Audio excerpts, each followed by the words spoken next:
Assalamualaikum warahmatullahi wabarakatuh. Kembali lagi bersama Ustadz Munawar di mata pelajaran biologi. Mari kita belajar bersama.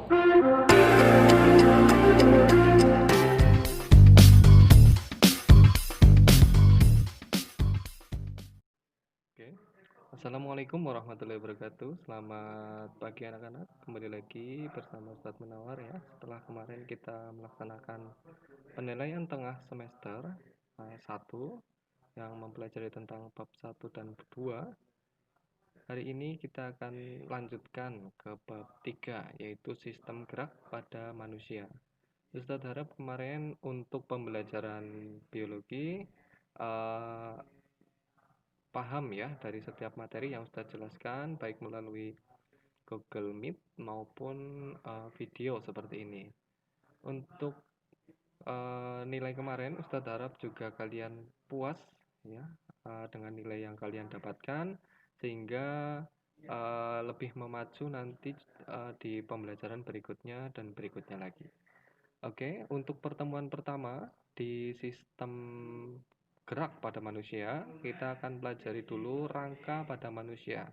Setelah itu nanti ada sendi, otot, dan gangguan yang terjadi pada sistem gerak pada manusia. Untuk sistem rangka manusia dan sendi ya, Ustadz nanti akan gabung di pertemuan pertama di kali ini. Dan sebelum kita mulai, di akhir nanti Ustadz akan memberikan tugas ya. Ini ada kolaborasi antara biologi dan tahfiz ya. Jadi nanti untuk siswa-siswa sekalian, silahkan menghafalkan dari masing-masing tulang yang ada di dalam rangka tubuh manusia, rangka tubuh kita, kemudian dengan nama ilmiahnya. Nanti saya akan jelaskan lebih lanjut untuk tugasnya. Ya, nanti bisa menggunakan video berupa dikirimkan ke Google Classroom maupun di WhatsApp pribadi Ustadz ya. Kalau yang di kelas kemarin menghafalkan langsung maju satu persatu. Kalau sekarang karena ada pandemi, jadi tugasnya dipermudah, yaitu dengan mengirimkan video. Misalkan seperti ini. Tulang dahi os frontal, tulang hidung os nasal, tulang rahang atas os maksilia, kayak gitu ya. Dan seluruh badan dari atas sampai ke ujung kaki. Sistem rangka secara umum dibagi menjadi 3, yaitu eksternal, internal, dan basis cairan atau rangka hidrostatik. Untuk manusia tentunya ini adalah rangka internal. Nah, ada beberapa contoh yang rangka eksternal berupa atau exoskeleton ya, berupa udang dan kelas Crustacea. Kemudian berbasis cairan atau rangka hidrostatik ini lebih ke hewan-hewan yang tingkat rendah seperti itu ya. Langsung saja di sistem rangka pada manusia nanti dibagi menjadi kepala, anggota gerak ya, atau nanti dibagi menjadi 2, yaitu anggota gerak atas berupa tangan dan anggota gerak bawah berupa kaki. Kemudian ada di badan. Jadi kepala, badan, kemudian anggota gerak atas dan anggota gerak bawah. Kemudian nanti baru kita lanjutkan ke sendi atau hubungan antar tulang.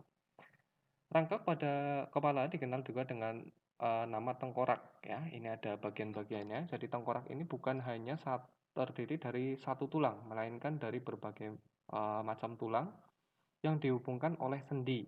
Nah, kalau di kepala ini ada yang sendinya bergerak dan tidak ya. Kalau kita hitung ada banyak sekali ya tulang yang ada di sini.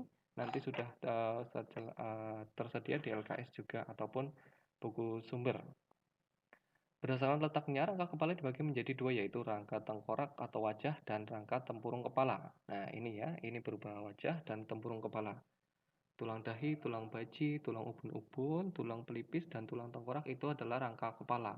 Kemudian di rangka tengkorak wajah, ini ada tulang mata, air mata, kemudian ada tulang hidung, tulang pipi, tulang rahang atas, tulang rahang bawah, dan tulang lidah. Seperti itu ya, untuk nama ilmiahnya nanti. Lanjutkan, tengkorak di bagian depan wajah terdiri dari 13 tulang, yaitu 2 tulang rahang atas, 2 tulang rahang bawah, 2 tulang pipi, dan tulang mata. 2 tulang hidung, 1 tulang pangkal lidah, dan 2 tulang langit-langit. Ya. Untuk tulang tengkorak bagian belakang atau tempurung kepala terdiri dari 8 tulang, yaitu 1 tulang dahi, 2 tulang ubun-ubun, jadi ada 2, 1 tulang tengkorak belakang, dan 2 tulang pelipis, dan 2 tulang baji. Jadi ada 8 tulang yang membentuk rangka tengkorak. Kemudian ini ada rangka badan. Nah, rangka badan ini hanya ini ya, dada, kemudian ada sebentar ini. Jadi ada tulang rusuk, tulang dada, dan tulang leher. Ini masuk ke dalam tulang bahu ya, ini pada tulang badan. Kemudian ada rusuk, ada berapa ini? Tulang rusuk pertama ada 1, 2, kemudian ada tulang dada, ini menjadi 3 nanti ya. Menobium sterme, corpus stermi, dan processus syphodeus. Jadi ada 3 macam di tulang dada.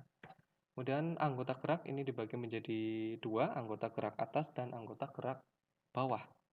Nah, ini anggota gerak atasnya berupa tulang lengan atas atau humerus, tulang pengumpil atau radius, tulang hasta atau ulna, tulang pergelangan tangan metakarpal, kemudian tulang telapak tangan ini kurang ya. Ini metakarpal dan tulang jari-jari tangan atau phalanges. Dan nanti tugas kalian adalah menghafalkan itu serta menunjukkannya di bagian tubuh kalian.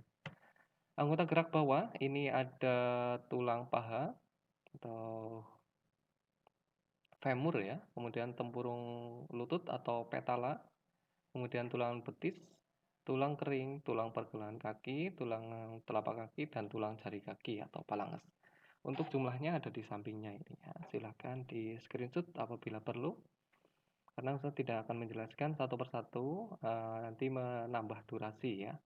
Untuk yang perlu silahkan di screenshot atau boleh dibaca di buku sumber yang lainnya. Lanjutkan, masih semangat tentu saja ya. Kita lanjutkan ke sendi. Sendi dibagi menjadi beberapa bagian. Ini sudah dipelajari di SMP tentu saja. Ada sendi engsel. Dinamakan sendi engsel karena cara kerjanya seperti engsel pintu. Sendi engsel hanya dapat digerakkan satu arah saja seperti sendi pada siku tangan dan lutut kaki. Jadi hanya satu arah saja. Nah, seperti ini ya. Nah, hanya satu. Tidak mungkin dia ke bawah. Pas. Kemudian ada sendi putar. Sendi putar terdapat pada pertemuan antar tulang pemutar dan atlas. Nah, ini letaknya di siku juga, tapi dia bisa memutar ya. Tulang atlas adalah ruas pertama pada tulang leher. Sendi ini juga terdapat di antara tulang hasta dan pengumpil. Pada sendi putar, tulang yang satu berputar mengelilingi tulang yang lain. Tulang lainnya bertindak seperti poros. Kalau di leher seperti ini sendi putar. Kemudian kalau yang di tangan ini saat kita memutarkan seperti ini. Ini disebut sendi putar. Dan ada ototnya nanti yang menggerakkan di sini. Untuk gerakannya nanti selanjutnya ya. Nah, seperti ini memutar. Kemudian sendi peluru dapat digerakkan ke segala arah. Sendi peluru menghubungkan tulang lengan atas dengan gelang bahu. Ujung tulang lengan atas bersambungan dengan tulang tengkorak, gelang bahu. Ini untuk sendi peluru letaknya ada di pertemuan ruas antar tulang paha dan tulang panggul. Nah, ini bisa ke segala arah, berbagai macam arah. Sendi geser terdapat pada tulang pergelangan kaki dan tangan. Sendi geser hanya memungkinkan terjadinya sedikit gerakan. Pada sendi geser, ujung tulang satu menggeser ujung tulang yang lain. Ini kalau dilihat dari sini letaknya di mana coba? Ya, bisa di jari-jari bisa ya. Ini adalah sendi geser.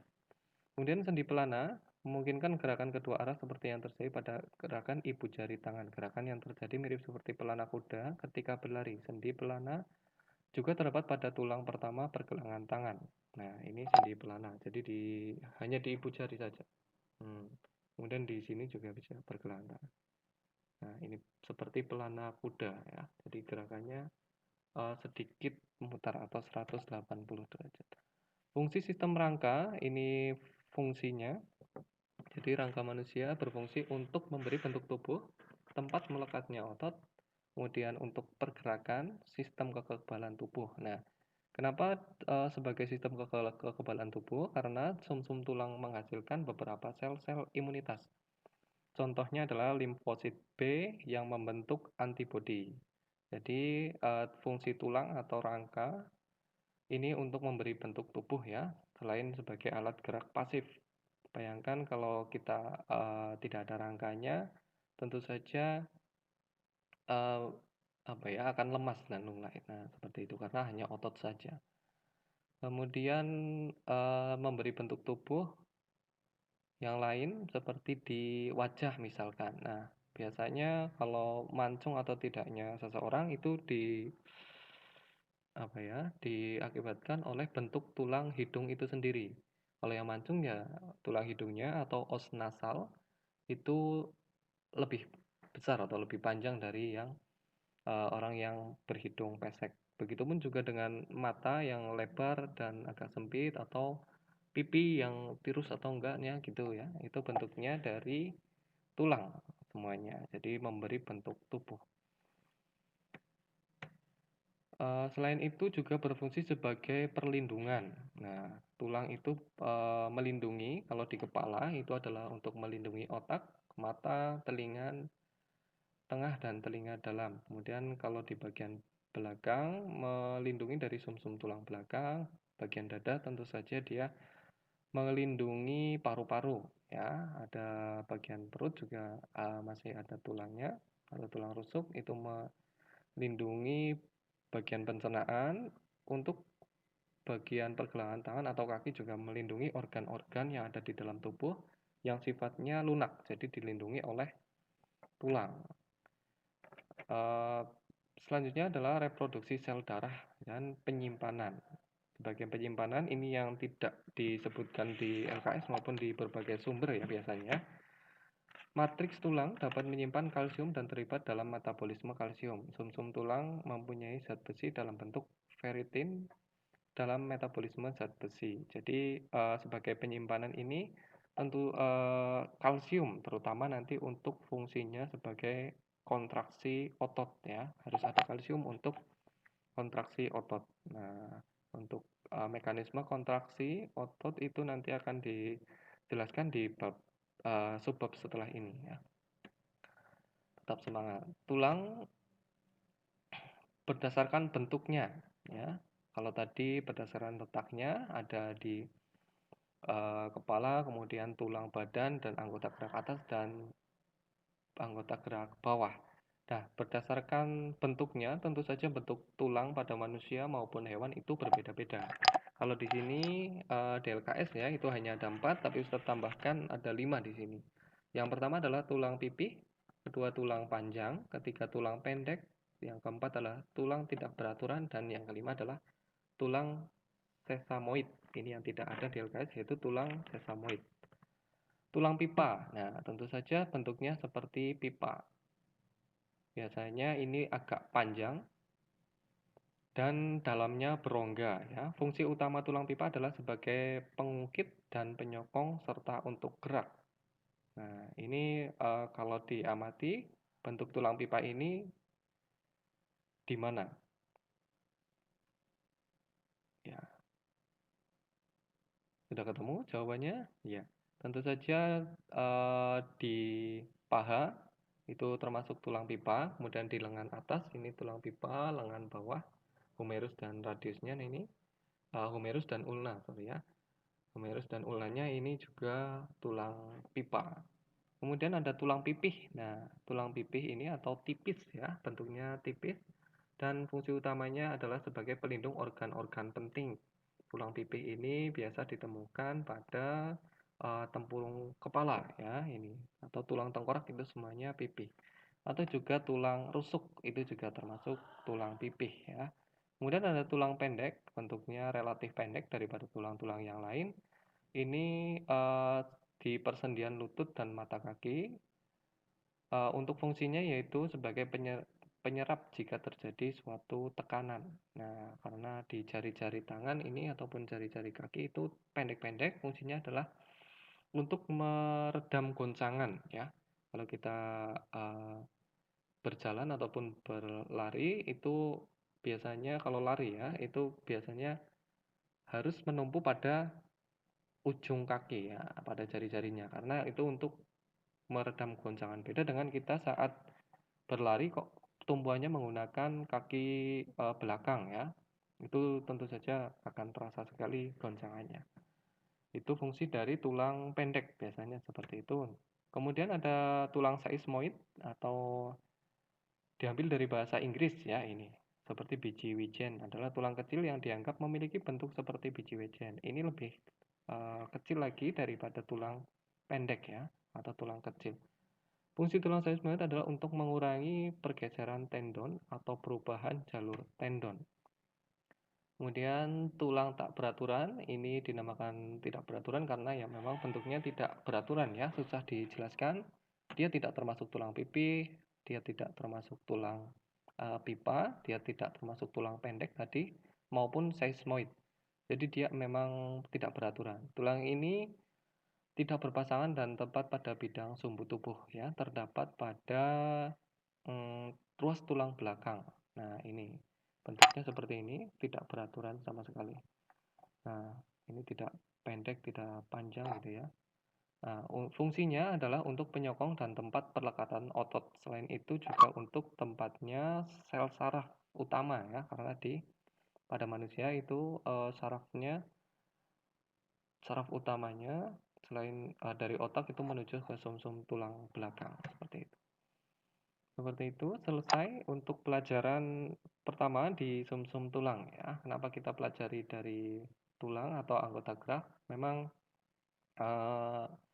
perlu ya kita memahami dari masing-masing anggota gerak tubuh kita sehingga nantinya juga kita mampu untuk mensyukuri suatu nikmat yang diberikan oleh Allah Subhanahu wa taala. Ustaz pernah mendengar suatu pepatah dari salah satu sahabat ya kalau nggak salah ini, manusia itu adalah makhluk yang paling unik dan sempurna. Dia melihat dengan lemak, kemudian mendengar dengan tulang. Satu lagi saya agak lupa ya. Tapi yang unik di sini adalah mendengar dengan tulang. Kenapa? Karena di telinga kita itu ada tulang. Nah, tulang apa nanti silahkan dicari tahu tersendiri ya. Ini hanya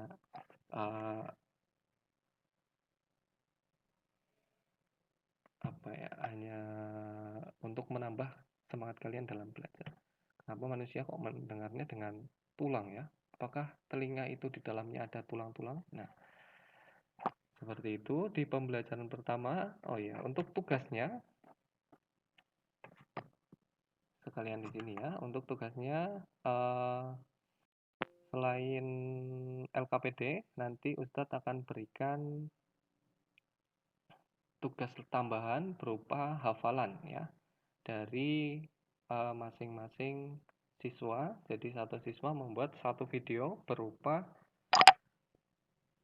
hafalan dari tulang bagian atas, tulang kepala, tulang badan, anggota gerak atas, anggota gerak bawah, nama Indonesianya dan nama ilmiahnya. Jadi nanti ditunjukkan dan disebutkan. Kalau bisa hafal ya, jangan mencontek. Misalkan seperti ini, saya contohkan. Tulang dahi, os frontale. Tulang pelipis, os parietale. Ulang baji, os ethmoidale. Tulang hidung, os nasale. Tulang mata, os lacrimale. Tulang rahang atas, os maxilia. Tulang rahang bawah, os mandibula. Tulang hidung, hyoid, gitu ya, dari atas sampai bawah. Untuk tugasnya, pengumpulannya nanti Ustadz akan berikan di Google Classroom. Seperti itu. Terima kasih atas perhatiannya. Sekian, wabil taufiq wal hidayah. Wassalamualaikum warahmatullahi wabarakatuh.